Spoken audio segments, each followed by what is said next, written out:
Welcome back, B-movie fans. Today, I am reviewing the new Asylum movie, the newest Asylum movie, called Swim. It's pretty much a mockbuster on 2019's Crawl, just with a few more people in the mix and with a shark instead of alligators. The most interesting thing, though, is that this is a Tubi original. I think this might be the first time Tubi's gotten into the original movie game, and quite honestly, seeing as how I miss the sci-fi originals so much from the days gone past where they'd release a new one every Saturday or every second Saturday, if this is the direction Tubi wants to move in going forward, I am all here for it. I love that. As for this movie, it's directed by Jared Cohen, who is a pretty familiar recurring Asylum director. He hasn't done one in a while, though, not for them anyway. So I was really happy to see him back because I really love his visual style.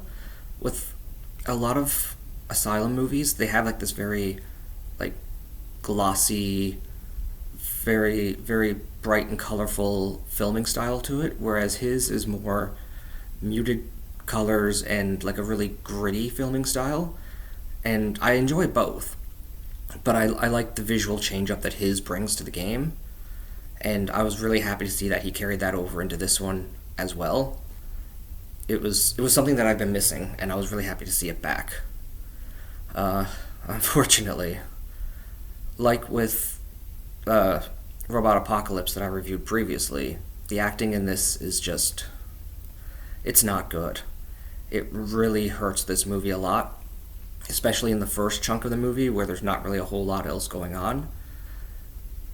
The acting just, it's brutal at times, quite honestly, but it's not entirely the actor's fault because the dialogue that they're given to work with is really bad, and like not in a cheesy way, just in a bad way. Even seasoned actors, like famous seasoned actors, would probably have had trouble with a lot of this dialogue, so I don't entirely blame the actors themselves.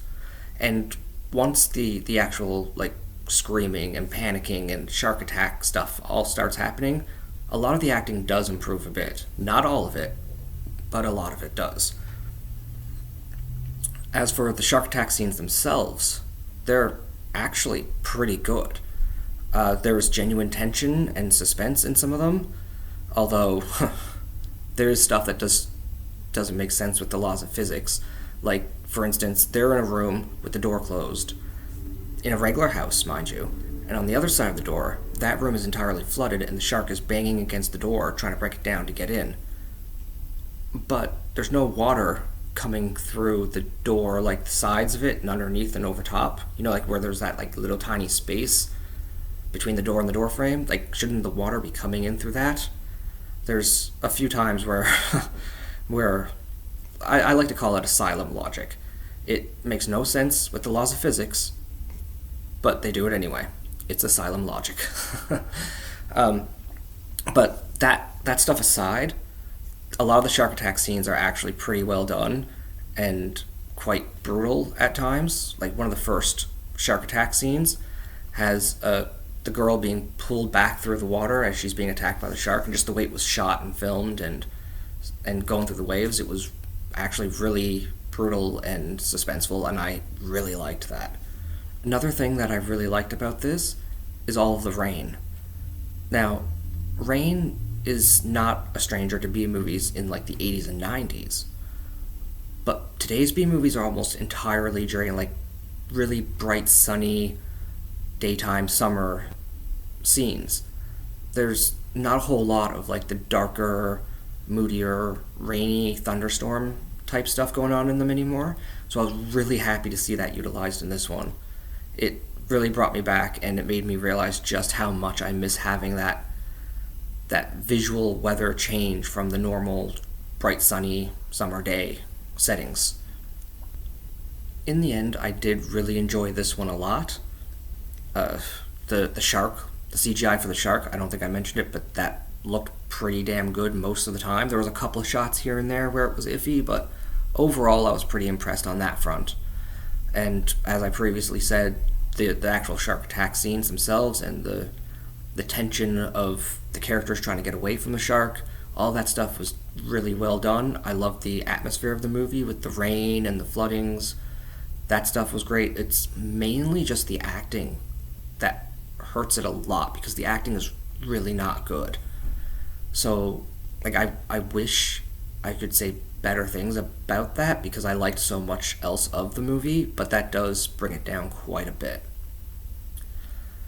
I'm hoping Tubi actually keeps up this partnership with Asylum because, like I said, I've really missed sci-fi originals being a regular thing, and they used to team up with Asylum a lot. So if Tubi wants to keep doing this going forward, I am all here for it.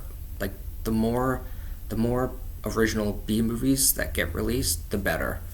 Like I miss having that. If they could advertise it a little bit more leading up to it, that'd be great. So like it would give us B movie fans something to look forward to and like maybe set up a Twitter watch party or something like we used to do with the Asylum movies. But like I didn't even know this was a thing until like a week after it came out.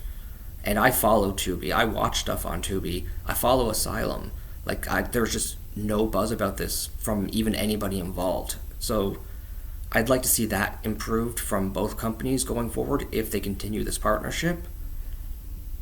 But overall, like I am very, very excited for the prospects that this might bring, and I hope to see more of it.